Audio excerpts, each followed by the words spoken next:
क्या 18 जुलाई को होने वाली एनडीए बैठक में 24 की फाइनल फ्रेंड लिस्ट पर मुहर लगेगी?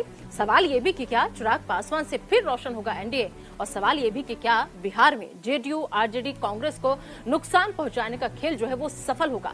चर्चा करने के लिए हमारे साथ इस वक्त मेहमानों का बड़ा पैनल जो है वो जुड़ चुका है। आइए सबसे पहले अपने सारे मेहमानों का तारुफ मैं आप सभी से करा देती हूँ। हमारे साथ विजय कौशिक साहब जो कि कांग्रेस पार्टी के नेता है, वो जुड़े हुए, बहुत बहुत स्वागत है आपका न्यूज इंडिया पर।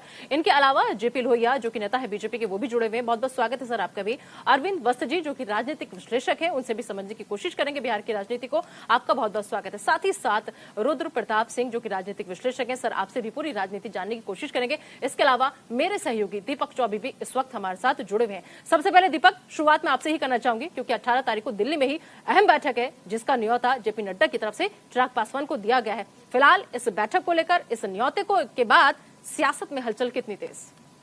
बिल्कुल, और 18 तारीख को ये बैठक अशोका होटल में है। और खुद क्योंकि देखिए इससे पहले भी जो केंद्रीय राज्य मंत्री है नित्यानंद राय, वो 2 बार चिराग पासवान से मिल चुके हैं, एक बार बिहार और फिर कल शाम को मुलाकात हुई है। इससे पहले अगर मैं आपको बताऊं कि एक संगठन के बड़े नेता से मेरी आज से 3 महीने पहले बात हुई थी चिराग पासवान को लेकर, तो उन्होंने साफ कहा था कि जो 6% वोट जो बिहार में है उसमें से 5% जो वोट है वो चिराग पासवान के पास है, उनके चाचा के पास नहीं है। तो किसी ना किसी तरीके से उनको लाना है। और क्योंकि देखिए खुद प्रधानमंत्री नरेंद्र मोदी ने भी कह दिया है कि जो पुराने एनडीए के दल हैं, चाहे वो अकाली दल हो या चंद्रबाबू नायडू की बात की जाए या शिवसेना की बात की जा रही थी, पर शिवसेना अब अलग हो चुकी है, तो ये जो पुराने जो एनडीए के जो दल है उनको लाया जाए, ओम प्रकाश राजभर को यूपी से लाया जाए।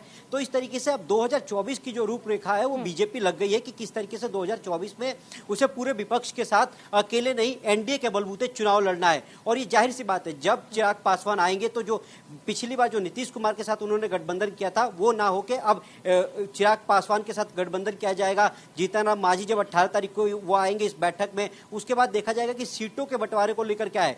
पर जब ये बैठक होगी उसमें कौन कौन से दल और आ सकते हैं, क्योंकि देखिए अकाली दल का भी बड़ा चल रहा है कि अकाली दल भी शामिल हो सकती है। पर औपचारिक अगर बात की जाए तो उसने कई मंचों से कहा है कि हम बीजेपी के साथ नहीं जाएंगे, हम एनडीए में शामिल नहीं होंगे। तो ये देखने वाली की बात होगी कि जब 18 तारीख को होटल अशोका में प्रधानमंत्री नरेंद्र मोदी की अध्यक्षता में ये बैठक होगी तो आखिर और कौन कौन से दल होंगे जो पहुंचेंगे। और क्योंकि 2024 बीजेपी के लिए बहुत महत्वपूर्ण होगा, तो ये आने वाला वक्त बताएगा कि एनडीए में जब शामिल होंगे तो उसका जो हमसफर होगा वो कौन होगा। हालांकि कुछ दूरियां थी, कुछ मजबूरियां हो सकती है कि जिससे दूरियां हो गई हो, पर अब पार्टी चाहती है, बीजेपी चाहती है, खुद प्रधानमंत्री चाहते हैं कि जो लोग उनके साथ चले गए थे वो दोबारा आए और साथ मिलकर 2024 का चुनाव लड़े। निदा, हाँ, तो दीपक, सबसे बड़ी बात यह कि इसमें कुल मिलाकर कहा जा सकता है कि अब बीजेपी को भी ये बात अच्छी समझ में आ गई, भले चाहे जब आप चुनाव जीत जाते हैं तो सिर्फ बीजेपी कहते हैं, लेकिन बाकी और जो दल है उनको साथ लेकर के चलना पड़ेगा, जो कोशिश में विपक्ष फिलहाल नजर आ रहा है। चलिए दीपक, बहुत बहुत शुक्रिया इस तमाम जानकारी के लिए। अब बाकी रुक कर लेते हैं अपने मेहमानों का, जो इस वक्त हमारे साथ तमाम लोग जुड़े हुए हैं।